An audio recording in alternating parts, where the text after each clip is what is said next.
Splatoon is a third-person shooter and it's probably one of Nintendo's most anticipated games coming this year, considering it also is one of Nintendo's newest IPs. The game is coming this May on the 29th and I'm here to talk to you guys about all the content that we have seen so far. Hello guys and welcome, it is ThatSrb2DUDE here today bringing you a Splatoon video, and it's basically going to be a video just to recap of everything we've seen so far in Splatoon. This goes for the single player, the hub world and the multiplayer. Considering Splatoon's main aim is to be an online multiplayer shooter, there's going to be a lot more things that I'm going to be talking about in multiplayer than in single player and the hub world. But I'm going to start with single player and the hub world first, so let's get straight into it. So with single player, we know a few things that's going to be included with it. Of course, the first thing is that there's going to be a huge amount of levels that we'll be able to play through. There's going to be a lot of different types of ways that we're going to be going through all around the levels. Like you have to shoot fans, you have to climb on walls and all that type of stuff. And there's going to be some sort of thing that's also called a squeegee that's going to be sucking up all your paint or ink, wherever you splash it or something like that. I saw that on a Treehouse stream or something like that. I can't actually remember which one it was, but yeah, that's what I remember. Anyway, the Inklings are also going to have a foe, which is known as the Octolings, which live underground or live under the sewers, or basically under Inkopolis, which is the hub world for all the Inklings and all the Splatoon characters and all that type of stuff. The Octolings they're basically the same thing. They're also like humanoid squid hybrids or humanoid octopus hybrids. I don't even know, but we pretty much know all about everything about that, and it's, you know, that's very standard. The character designs for that looks really nice, and I feel like the developers have done a really good job with implementing these enemies. And lastly, they have added Amiibo support. Now, in my honest opinion, and this is how I just see the Amiibo implementation, and the Amiibo implementation is mainly just for single player. What they've done is they just basically let you use a different weapon for each of the levels. Now, I understand that how you're going to play the level is going to be so much different, but I feel like they could have done so much more with it. I mean, the end result or the end reward when you complete these challenge levels with the different weapon is that you get basically a different skin for your Inkling.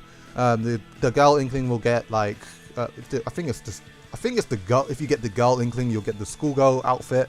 With the boy Inkling, you'll get like the samurai outfit, and the Inkling Amiibo, you'll be getting the robotic type Inkling or something like that.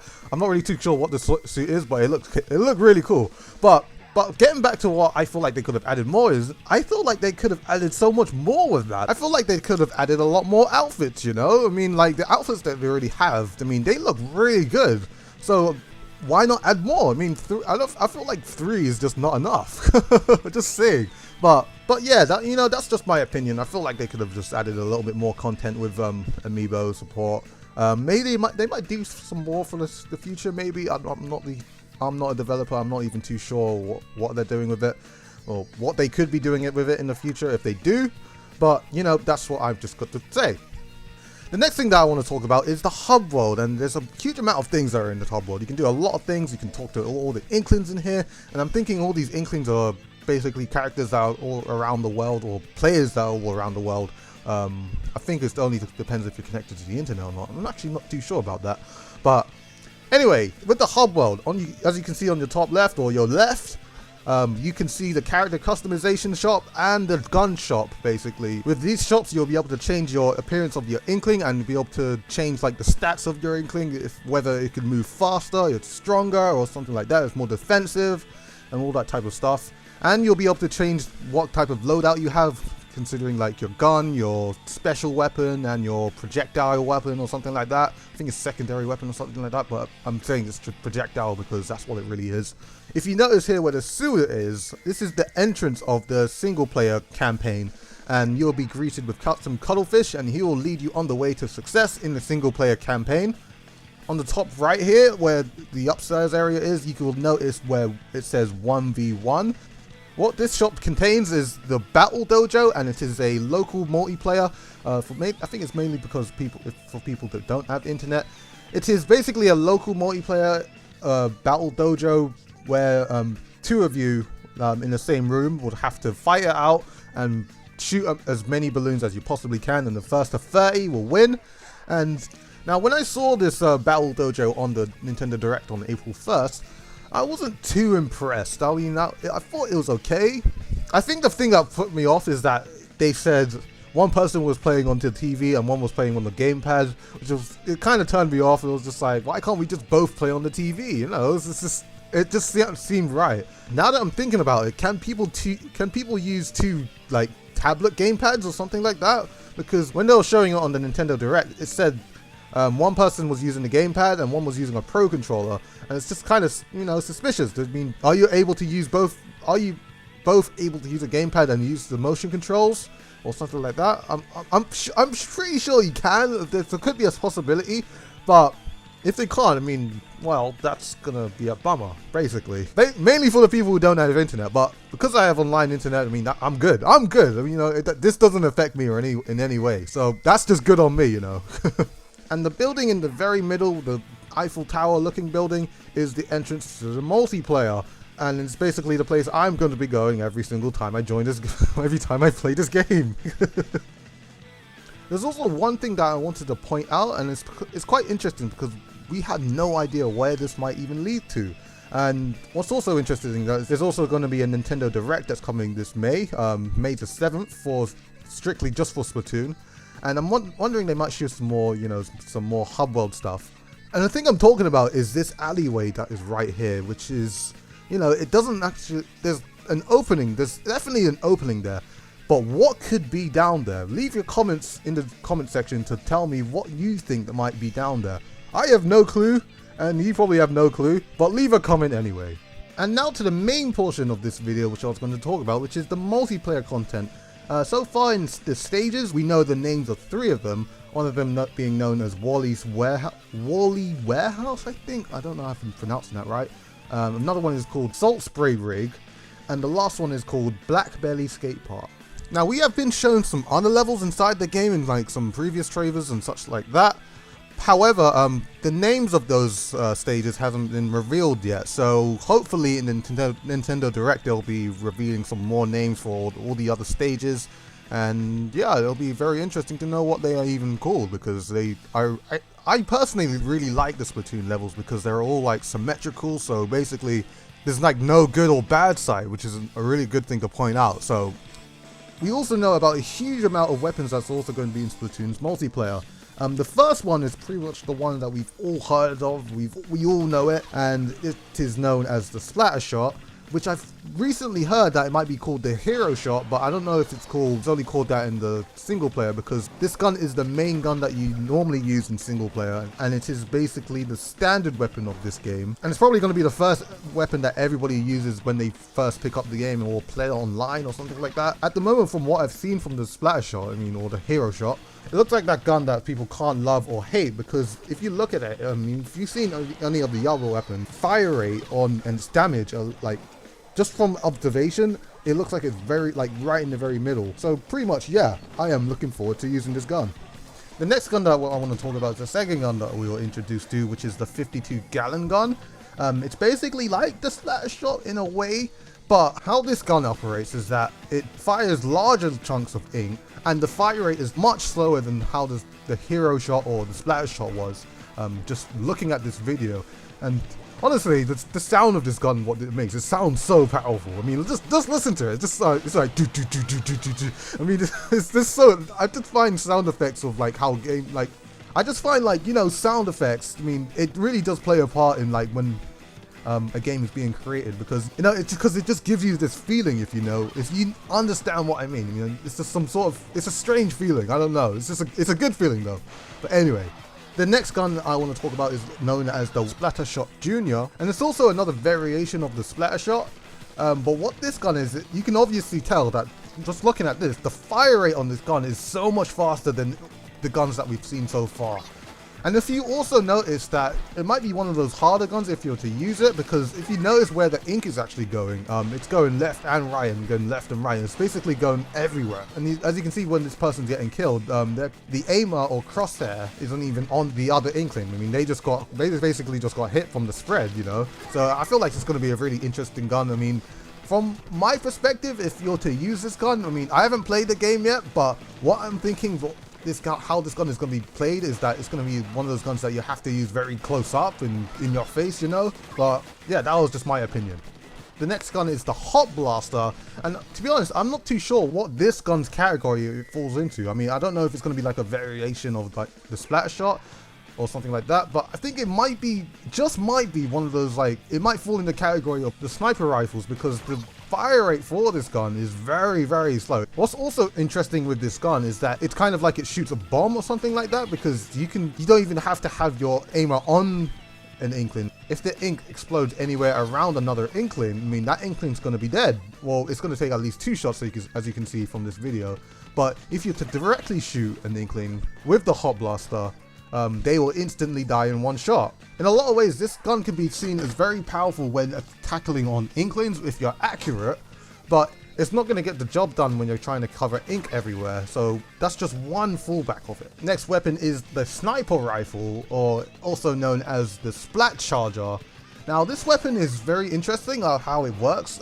It's not like a real sniper rifle where you pull the trigger and then a bullet comes out, or in this case ink. But when you're using this weapon, interestingly enough, you have to hold it and wait for the weapon to charge before you can shoot. Basically, when you release, you'll shoot a road of ink somewhere, or at someone if you're aiming for someone. So you have to use this weapon somewhat strategically, and it could be very helpful when you're trying to rush into places. Like in one of the Game Explain videos in Woolly Warehouse where they played Splat Zones, I could see at the very start of that level, someone could use the Splat Charger like right in the middle, so all the other teammates can like go in through that ink and get to the middle of the area much quicker than before, so they wouldn't have to like all just slowly get to the middle, you know. I mean, it's just, you know, I'm already thinking about strategies and everything. I mean, come on now. The next weapon is also a sniper rifle, and in ways it is actually, well, how it works is basically the same way as the Splat Charger, but I think the perk with it is that it charges up much faster than how the Splat Charger does it. The gun is known as the Squiffer, and I don't know if this may be true, but I think the point of the Squiffer is that it may charge faster, but I think you may lose more ink. I mean, that's the only way how I could see like these two guns balancing out with each other, because it's not going to make sense if you have one Splat Charger and then it takes a while for you to charge and you shoot, and then have another one that takes less time to charge. I mean, I think the only way that you would have to balance this out is that if the one that charges faster loses more ink. Now the next weapon I've already talked about on my channel, and it is known as the Splat Roller, and you guys have probably heard of this weapon before. I mean, who hasn't? I mean, basically the Splat Roller, if you didn't know, is basically a paint roller, and with this weapon you're basically able to spread large amounts of ink in a very quick amount of time. I mean, this weapon is going to be really, really good in turf war, so if you're ever going into turf war, you might want to use this weapon because it can spread a lot of ink, and it's basically going to help a lot. A weapon that I did notice about a couple weeks ago, I think it was a couple weeks ago, I don't even know, but however many days it was the paintbrush. And I actually saw a little bit of gameplay. It was like 2 seconds or a second worth of gameplay, and just seeing from the paintbrush, it's basically the same thing as the Splat Roller, but except you can run extremely fast with this. It's basically the Splat Roller on steroids, because it's unbelievably fast how you can run, how fast you can run with it. You can't cover as much ink as the Splat Roller can, but you're rewarded with the amount of speed, so you'll be able to spread the ink faster instead of putting large amounts at one time. Now I think that's all the main weapons that we've seen so far in the following months for Splatoon's multiplayer. I'm just going to go over just a few projectiles, or the secondary weapons. I think it's a secondary weapon or something, or sub-weapon, I don't even know, but it's one of those two. But projectiles, you have the standard, you know, the standard bomb, splat bomb. I'm not actually too sure what it's even called, but it's a splat bomb. It's in the shape of a pyramid, and it's basically, you know, it takes up about 75% of your ink if you're to use it, so you have to use it wisely. It's been used in many times. It's been even used in the E3 trailer, like a year or 9. How many months ago was it? It was a long time ago. Another projectile I've seen is the Sprinkler. Now I'm not too sure if this is actually a special weapon, because it kind of seems like one.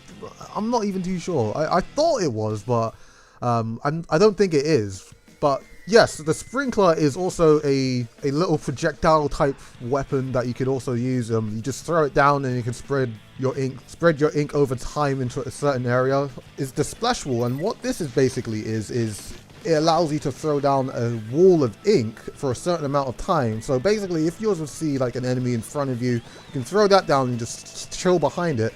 And your enemy will not be able to shoot through the ink. On the other hand, you'll be able to shoot through your own ink and be able to hit the enemy if there are any. I see it as more of a very like strategic type weapon. It's going to be, it's probably a weapon that I'm definitely going to use, of course. I mean, it is a really good weapon if you use it right. Okay, so the last few weapons that I'm going to go over are the special weapons that can be used in Splatoon. We've been shown 5 of these, and the first one I'm going to talk about is the Bomb Rush. It's basically an unlimited amount of bombs that you could use for a limited amount of time. The special weapon is basically inside the name. I mean, it's a bomb rush. So you throw as many bombs as you can to spread around the area to cover as much turf as you can. The next one is a barrier, which is pretty much self-explanatory. It's basically a shield that covers you. I mean, come on now, it's a barrier. You mean, how can you not know what a barrier is?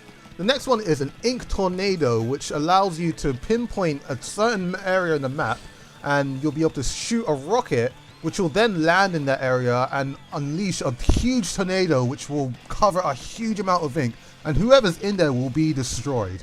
I mean, that is just a fact. The next one we've seen since the E3 trailer, and it is the Inkzooka, and it's basically where you get a bazooka that shoots a huge amount of ink for a certain amount of time. You're free to shoot it anywhere, and it's very handy when taking out the other Inklings when they're somewhere near you. I mean, I've seen some videos, and looking at the Inkzooka, it's a very powerful weapon, so you got to use it right you got to aim it right, to be honest, if you're using it. And the last one that I've seen that is really, really powerful is known as the Killer Whale. Now, with this weapon, when you use it, and if you don't splat anybody with it, this weapon will not cover any turf. If you do manage to hit people with it, I mean, you probably will because of how powerful this special weapon is. Wherever those Inklings die, the ink will be spread. I mean, well, that pretty much happens with every single weapon that's used, but the Killer Whale is mainly just to take out all the other Inklings that on the opposite team. I mean, it's a really powerful weapon. I mean, I've seen it on many Splatoon videos that have been put up the following months, and damn, I mean, it is a really cool weapon, I gotta say.